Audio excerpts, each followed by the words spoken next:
ઘરના બંગલાની આકારણીઓ બાકી છે. ઇવન કોંગ્રેસના ભૂતકાળના કાર્યાલયોના પણ આકારણી બાકી રહી ગઈ છે. એવું નથી હોતું ભારતીય જનતા પાર્ટી શું કરવાને બાકી રાખે ભાઈ, પણ એની એક પ્રક્રિયા હોય છે કોર્પોરેશનની.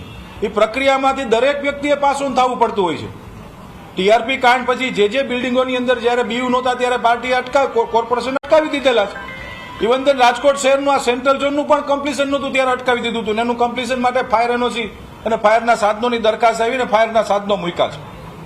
ભારતીય જનતા પાર્ટીના કાર્યકર્તા તરીકે માનનીય અધ્યક્ષની ઉપસ્થિતિમાં બહુ ક્લિયર વાત છે, ક્યારેય પણ આવું કોઈ દિવસ બને નહીં, પણ એની એક મહાનગરપાલિકાની ટાઉન પ્લાનિંગની એક મર્યાદા હોય છે.